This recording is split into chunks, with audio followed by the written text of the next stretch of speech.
2 ದಶಕಗಳ ಹಿಂದೆ ನಡೆದ ಕೊಲೆ ಪ್ರಕರಣವನ್ನು ಪುತ್ತೂರು ನ್ಯಾಯಾಲಯ ಇತ್ಯರ್ಥಪಡಿಸಿದ್ದು ಆರೋಪಿಗೆ ಜೀವಾವಧಿ ಶಿಕ್ಷೆಯನ್ನು ಪ್ರಕಟಿಸಿ ತೀರ್ಪು ನೀಡಿದೆ.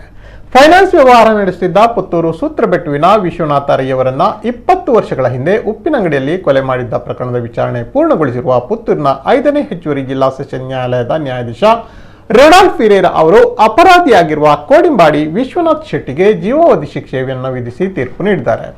ಕೊಲೆ ಮಾಡಿರುವ ಅಪರಾಧ ಐಪಿಸಿ 302 ಕ್ಕಾಗಿ ಜೀವಾವಧಿ ಶಿಕ್ಷೆ ಮತ್ತು 50,000 ರೂಪಾಯಿ ದಂಡ ತೆರಲು ತಪ್ಪಿದಲ್ಲಿ 1 ವರ್ಷ ಜೈಲು ಶಿಕ್ಷೆ, ಸಾಕ್ಷ್ಯ ನಾಶಕ್ಕೆ 5 ವರ್ಷ ಜೈಲು ಶಿಕ್ಷೆ ಮತ್ತು 20,000 ರೂಪಾಯಿ ದಂಡ ತೆರಲು ತಪ್ಪಿದಲ್ಲಿ 8 ತಿಂಗಳು ಜೈಲು ಶಿಕ್ಷೆ ಹಾಗೂ ಕೊಲೆ ಬೆದರಿಕೆಯೊಡ್ಡಿದ ಅಪರಾಧಕ್ಕಾಗಿ 3 ವರ್ಷ ಜೈಲು ಶಿಕ್ಷೆ, 25,000 ರೂಪಾಯಿ ದಂಡ ತೆರಲು ತಪ್ಪಿದಲ್ಲಿ 6 ತಿಂಗಳ ಜೈಲು ಶಿಕ್ಷೆ ಅನುಭವಿಸುವಂತೆ ನ್ಯಾಯಾಲಯ ತೀರ್ಪನ್ನು ನೀಡಿದೆ.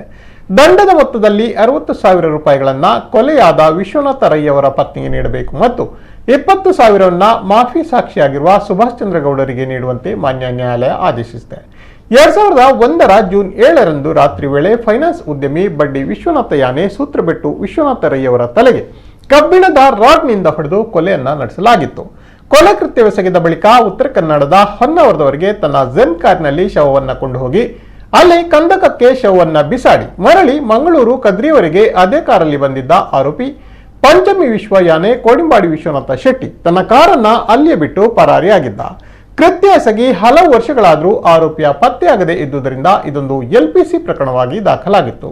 ಕೃತ್ಯದ ಬಳಿಕ ಪರಾರಿಯಾಗಿದ್ದ ಆರೋಪಿ ಪಂಚಮಿ ಕೋಡಿಂಬಾಡಿ ವಿಶ್ವನಾಥ ಶೆಟ್ಟಿ ಅವರನ್ನ 13 ವರ್ಷಗಳ ಬಳಿಕ ಪೊಲೀಸರು ತಮಿಳುನಾಡಿನಲ್ಲಿ ಪತ್ತೆ ಮಾಡಿ ಬಂಧಿಸಿ ಕರೆತಂದು ನ್ಯಾಯಾಲಯಕ್ಕೆ ಹಾಜರುಪಡಿಸಿದ್ದರು.